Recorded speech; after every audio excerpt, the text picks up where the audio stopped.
Waar u voor gekomen bent is over Second Life. David Vlek zal ons een uitgebreide introductie geven. Welkom David to the e.day. David vindt het erg prettig om een interactieve sessie te houden. Dat betekent dat u onderwijl vragen mag stellen aan David. Dat kunt u doen via een sms. Op die schermen staat het nummer en daar kunt u ook uw vraag kwijt. Maar u mag wat mij betreft ook gewoon uw hand opsteken. Misschien is dat wel net zo handig. Nou, de introductie van David heeft u al met het programmaboekje kunnen lezen. We zijn er een beetje verlaat, dus ik stel voor dat we gewoon heel snel gaan beginnen. David, I want to give the floor to you. And maybe you can explain why people are selling and buying pixels in the Second Life. Absolutely. Okay. Great. Thank you. Thank you. Thank you very much. David Vlek. Thank you. Thanks. It's great to be in Holland. I can't say enough about how wonderful the Dutch people are. Every time I have had an opportunity to interact with you folks, it's always been a very positive thing. So I'm starting with that, so I'm hoping you'll go easy on me today when I start having questions and answers later. No, I'm kidding. All right, so I'm going to start with my slide presentation, and then we're going to make this as interactive as possible. Please, if you have any questions at any point, you can ask them. I'll also leave some time at the end of the presentation to allow you to ask questions, and we can go back and forth as long as you like, or until they kick me out. I love starting with this slide. Does anybody recognize the buildings? Yeah, Amsterdam. So this is built in Second Life, and the key thing about this is that not only is it Amsterdam, this has been built not by Linden Lab, the creators of Second Life, but by the community. This has been created by our users, from people who are interested in making really cool content. And that really underscores what Second Life is about. It's about users building communities and coming together to create really interesting content, like the Amsterdam simulator. So the stats on this is that the Amsterdam simulator is one of the most popular places in Second Life. It is constantly with people all the time interacting with each other, doing different kinds of activities. And if you haven't done so already, you should go and find Amsterdam in Second Life and try it out. It's a lot of fun there. How many people have actually used Second Life? How many people are sitting here going, what is Second Life? Not as many, okay. And the rest of you that didn't put your hand up, you're waiting for lunch? Okay, so hopefully by the end of the presentation today, you'll understand what Second Life is, but more importantly, you'll understand how you might use it in your own business and how you might be able to profit and make money using Second Life. And as I'm going again through these slides, please don't hesitate to ask questions along the way. Sometimes I speak too fast as well. A little bit about the background of the company. Second Life is created by Linden Lab, and the company was founded in 1999 by Philip Rosedale. Philip had this vision in the 90s that he wanted to create a place that people could come to and interact with each other and be treated equally, give everybody the opportunity to be the same, if that's what they chose. We have some really big investors that have joined in the cause of creating Second Life and making it a reality. So some of these names you might actually recognize. Pierre Midyar, who is from eBay, Jeff Bezos from Amazon, and Catamount Ventures as well has joined on, Jed Smith. We also have Benchmark Capital, which is one of the more premier VCs in the Valley.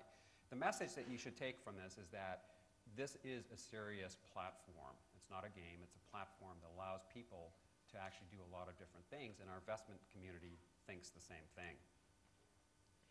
If there's three things that you want to remember about Second Life, these are them. There's a lot of things that we could talk about in Second Life, but these are the three key things that if you can understand what these mean, you probably will understand how to use Second Life. So the first one is community. It's a place that we have created that allows people to come together and interact with each other, to socialize, to network with each other. So similar to places like Facebook, MySpace, and so forth, which some of you are familiar with, we allow those same kinds of interactions to occur. It's just that we put a 3D environment on it, and people are interacting real time. It allows them to talk to each other, to move around in a 3D space, and collaborate and do things together that they probably can't do anywhere else in a 2D environment on a typical website. So what kinds of things do? Well, they build content. So we started with the Amsterdam picture. That was built by our user community. The second most common thing to occur in Second Life, besides coming together and socializing, is building content. We give everybody the tools to build content, and it's a very, very popular activity. And it doesn't take a lot of skill set to do it, but if you are sophisticated in your building skills, there's some amazing things that you can create. So it addresses all levels of users. The third thing that we do is the marketplace, and that allows people to actually monetize or sell goods and services in Second Life. Think similar to eBay or Amazon. If you wanted to go up on eBay, you could sell whatever you wanted and make money. We do a similar thing, but it's about virtual goods and services that are created in Second Life. So when you bring together these three elements, community, content creation, and marketplace, a very powerful set of dynamics, and it builds and builds the community, and the level of interest within Second Life continues to grow. Question? Sorry, your microphone. Do you have to pay for content, or like the accounts or the people do build those houses themselves, right? Like Amsterdam. Yeah, you create the content yourself. So as soon as you log in to Second Life, it's free, and then once you're in, you can start building. And if you decide that you want to display your version of Rotterdam or whatever you decide to create, you would have to buy some land to place it on that land, and then you can share it with other people. But you don't have to have land in order to build. You can do that at any time. David? Yes? There's another question on the screen. Where are you? I don't even see you. Yeah. How does Oh, Second there. Life relate to the emergence of the Open Crockett 3D world? I don't know what Open Crockett is. Maybe someone who asked this question can explain it. Do you know what it is? Oh, Open yeah, Crockett? yeah, sure. So the concept of 3D worlds is starting to grow. Obviously, there's a lot of different types of products that are out there. The emergence of products like this and others are going to continue to evolve, and ultimately you, the users, the people, the businesses of the world will decide which ones are the best ones to be in. And there's a lot of differences between most of them. So products like Second Life, these are our strengths. We have a very key set of strengths that probably are not readily available in any of the other products that are out there. And you add to that a very complex economic engine, the way people buy and sell goods and services, and you start having an environment that's very difficult to replicate. In addition, we don't build content. Linden Lab is not in the content business. We're about letting the users create content and doing pretty much anything they want. So we don't create boundaries or create a lot of restrictions on what people can do. And that's where the creative freedom comes out for anybody to do anything they want and be whatever they want. So the other key element that you want to think about Second Life is we are not a game. So there are other products out there, World of Warcraft, typically called an MMO, The Sims Online, and so forth. And we get compared to those a lot. You don't want to actually compare us to those because we're actually a lot different than what those products are. World of Warcraft is about, earning gold and slaying and battling and doing things to attain a different level of who you are in the game. In Second Life, there really isn't that kind of purpose. It's not a lot different than when you wake up in the morning and you decide what you want to do today. So today you decided to come to this conference.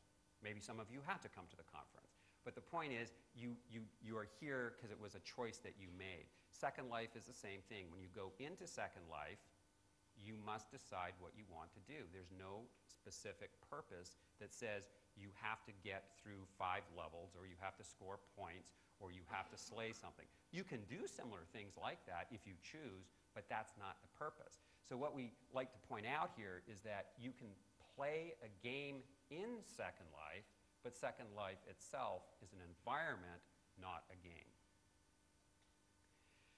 We're talking a lot about content because the content building capabilities of Second Life are very powerful. And there's 2 elements to it. There's the content design work. So if you're into design, we have a rich set of tools that allows you to create some very elaborate designs. And then there's the programming or scripting language. When you combine the scripting language with the content design capabilities, they're very powerful in the kinds of things that you can create and do. So for instance, in these examples that we're showing, this piano is made up of many, many different objects. Each one of the keys, for instance, on that piano can be a separate set of polygons or prims, as we like to call them. And each one of those keys, through the programming language, Linden's scripting language, can actually have a behavior that if you touch it, it will actually play a note. But it's you that does that. You decide, based on whatever it is you want to create, whether or not it will have those kinds of behaviors. Same with the car. The car can be as detailed as you want. You can open up the hood and look at the engine. The engine can actually work. You can sit in the car and look at the dashboard and play with the radio or the heater. You can actually drive the car. If you use the scripting language, you can give the car physical behaviors.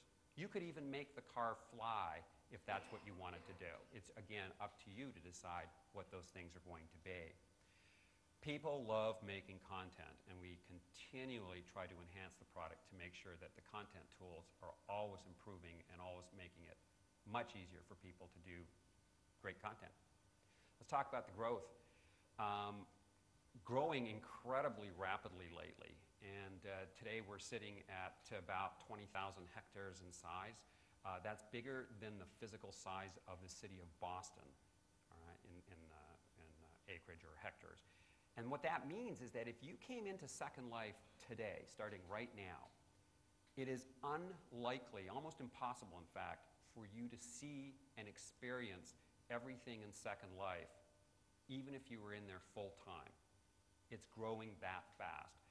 And we kind of hit that tipping point, I guess, late last year in kind of the October, November, December time period when we at Linden Lab, we realized we no longer knew what all the content was in Second Life.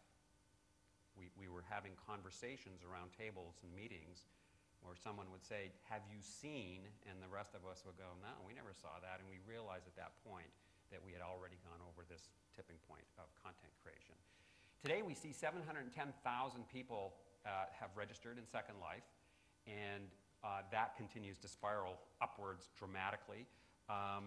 The US $6.1 million is a little bit off. It's actually closer to $6.4 million now and continuing to increase. And what that means is that that is how many dollars exchanges hands every month between our user community. That's not the portion of money that Linden Lab takes in. It's just goods and services that are being sold or transacted by our user community. So that's going up dramatically as well. The size of Second Life continues to grow at this mushrooming rate. If I was to actually give you Second Life in a software box, if I could do that, if I could give you all the discs that made up Second Life, it would take about 2,400 DVDs, 2,400 DVDs in a box that you would have to take and install it on your computer. We estimate that it would take thousands of engineers in any single company that would have to be employed full-time to start building Second Life and all the content that currently exists in Second Life. And we also firmly believe that even if we had those thousands of engineers creating all this cool content, it still wouldn't be as good as what everybody out in the world, the real world, is actually creating. They are the ones that have the talent. They're the ones that have the great ideas. They're the ones that are making Second Life successful today. So lately, we've been getting a lot of press. Has anybody noticed that we've been in the press a lot? Yeah, just a little bit. It's a good thing. Here's some examples of cover articles that we've been enjoying, and of course, eMmerse has been wonderful for us, especially in this marketplace, where once that article hit on the eMmerse cover, we saw some dramatic growth, and I'll cover that in just a second. We're also on a very big magazine called Business Week, which I think you guys get here in Europe. That was back in May, featured a lady by the name of Anche Chung, who is the most successful entrepreneur to date in Second Life. She's actually out of Germany. Her real picture is here, and this is her avatar. This is how she is represented in Second Life. And then we also are starting to see a lot of interest in this lady over here, Casey Nafis, who is one of the most successful clothing designers in Second Life. And you have to remember that these guys are making money in Second Life. They're not just in there playing. They go to work in Second Life and actually make money. Anche, who is our real estate developer, she's like Donald Trump. Everybody know Donald Trump? She's like the Donald Trump of Second Life. She'll probably pull out about $200,000 US dollars this year out of Second Life and revenues. So let's talk about the profile of the typical Second Life user. It's about 36% female. And again, if you look at the gaming industry typically is going to be male in the teen age group, probably 13 to 21, 22, depending on the product. Our median age is about 30 years old, and right now we're seeing about 48% of all registrations being outside of the US, and that is shifting, actually. The international growth is actually accelerating, and we're seeing a lot of great growth in countries like Holland. And this graph is about Holland.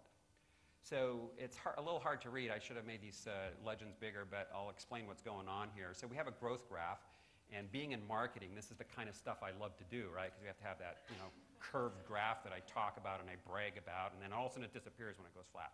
So the key elements of this graph are that we have a trend line that was occurring back in this time period here. So this represents, I think, April, May. So here's May.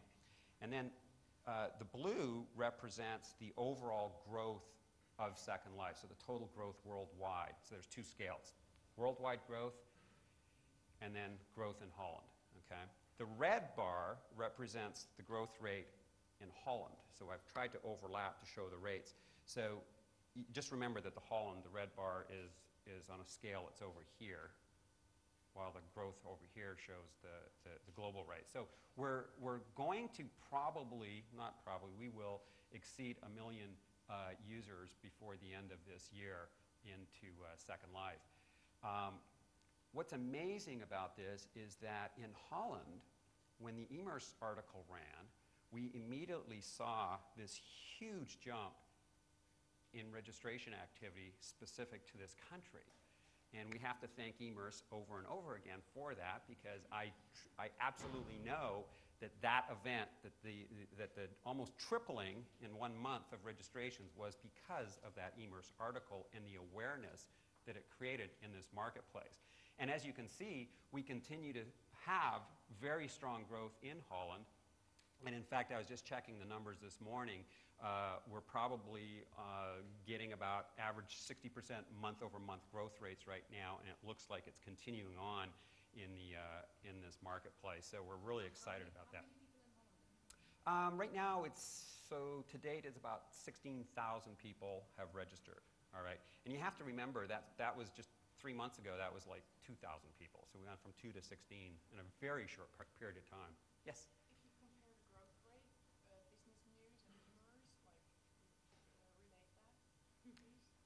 I'm not sure I understand Business News. You were published in Business Week. Oh, I see. Business Week versus eMmerse. So the question was, what was the growth rate between Business Week and the eMmerse article, both cover stories? Well, obviously, Business Week is a global publication, so it has a very widespread readership versus eMmerse, which pretty much is limited to this marketplace. like the world versus the Dutch. Right. So the growth rate in Holland is about 55, 60%. The global rate is about 20, 24%. All right, so it's considerably higher here. Performing very nicely. If I had this kind of growth in the rest of the world overall, I'd be very happy. Now, that being said, we're starting to see some dramatic improvements just globally as well, and we're going to continue to see that. And just some data that helps you understand that. In the month of August alone, we added more people globally than we did for the first 2 years of Second Life total. So in 1 month, that's, our growth rates were considerably better, and we're continuing to see that occur month over month. And it's just about awareness and discovery. Japanese content, this is all about international content. So the first slide I showed you was about Amsterdam. This is about Japan, and Asia is starting to come on strong as well. But the key thing here is that, again, our business model isn't about creating content. This is a business magazine that was created from our community. Our users do everything for us. And in fact, another example of that is recently in San Francisco, our users put on a Second Life conference. We didn't do it. We were invited to participate at the conference. That's what Second Life is. It's about the users. Let them create the things that are important for them. So here's another example of that. This is kind of a hybrid English-Japanese language magazine. It's considered like a glossy magazine, so when you look at it, it's very high quality. David? Yep. There's a question on the screen about the creation. It says, isn't the art of creation in Second Life limited to the technical people with difficult 3D design needed? So yeah. Is it difficult to create something in Second Life? How hard is it to create something? It depends on the complexity of what you want to create. If you want to create the scenes in Amsterdam, yeah, you should have a little bit of design experience, and you should understand the concept of textures and how to put basic polygon shapes together. If you've never done that, you can actually learn very quickly. The design part of Second Life is meant to be easy. And long as you have a little bit of patience and you don't mind playing with the system, you can actually get up to speed very quickly. And what we are finding is that most people who come into Second Life will come in and they simply want to use what's in Second Life. But very quickly they discover the tools. They've never done any 3D design before. They discover the tools and realize how easy it is, and then they become content creators. So I think you'd find the same thing. Obviously, the stronger your design skills, the stronger your programming skills, the more elaborate your designs can be. There's another question, sorry. Yep. Do you have any advertisers deals? For instance, with branded content or something else? Yes, so we're going to talk about that in a second. Can I defer that for Okay. a few extra slides here? All right. So let's talk about the content types. Live performances, music, are becoming incredibly popular in Second Life. And recently, for instance, we just had an announcement that Duran Duran, the band, will be in Second Life, representing themselves virtually. We have had a number of other performers come in as well, and there's a bunch that have yet to be announced by major recording labels that will be there as well. So it's being used as a venue. But we shouldn't forget that Second Life, again, because it's by the users, for the users, is that Second Life has a lot of burgeoning artists, small bands or artists that are not as big as, let's say, Duran Duran or some of the others that are coming. They are about themselves being in Second Life, promoting their own music in a way that is unique to them. So one of the pictures that you see here is a guy named Froggy Marlowe, and he actually looks like a frog, and he's a musician, and he's a very, very good musician, and he comes into Second Life and performs on a regular basis. And he's at home, he's streaming the music in live from his home studio, and he actually then draws people in to whatever the location is that he's performing. He'll go and rent a club in Second Life, a cocktail lounge, a restaurant, whatever, and he will sit there and stream music in and perform for the people that are there. And he'll chat back and forth with them live in order to communicate with his audience. That's very cool. Anybody can actually go do that. It's all the technology, all the tools are there. Movie making is becoming very popular. So we did this movie called Silver Bells, Golden Spurs. It's a Western-themed movie. It was managed by one of our internal employees at Second Life, but he used all external resources, people from the community, to help him. And the thing about making movies in Second Life is you have to do it pretty much the same way as if you were in Hollywood making a movie, meaning that you have to have a lighting guy and a sound guy and a set designer, and you have to have your actors and so forth. They all have to come together on these sets to actually film and capture. Then you go into post-production, and then you do your final release. We're really excited about this movie, Silver Bells, Golden Spurs, because it is going to be featured at the Sundance Film Festival in '07 as one of the new forms of movie making or animation. Hopefully we'll win. Education, growing incredibly fast. Recently Harvard, the University of Harvard, just announced that they will be teaching some classes in Second Life for their law curriculum, and there's many, many other colleges in Second Life doing similar kinds of things. And it comes in different forms. There is research and therapeutic and academic. They're all kind of in the same bucket. But it gives these places an opportunity to come in and do types of research and experimentation that might not be possible in real life, or it could be very expensive to replicate it in real life. Let's talk about the brands. The question was, what kind of brands? Like, who's coming in here? And this is probably starting to get now in line with what you guys like to do. So American Apparel, very large retailer worldwide, came into Second Life and decided to open up their store. They actually designed that store after a real one out of Tokyo. And when you walk in the store, it has the same kind of look and feel. They update and refresh the graphics and the clothing lines on a regular basis. What happens is that people who come into the American Apparel store, they're testing different kinds of promotions, different kinds of products to see what works and what doesn't. And in one promotion they did, you could go into the store, buy a virtual pair of jeans, I think it was, and actually get a 15% discount coupon for the real store if that's what you did. So these are cross-marketing promotions that are starting to occur, and we are starting to see more and more of these exist in Second Life, and we can certainly spend a lot of time talking about these. Other big brands. Oh, sorry, David. It's Yep. not a question. I know this is creating a store, which is branded. Here's one question. Who want to design the public spaces? For instance, the canals in Amsterdam.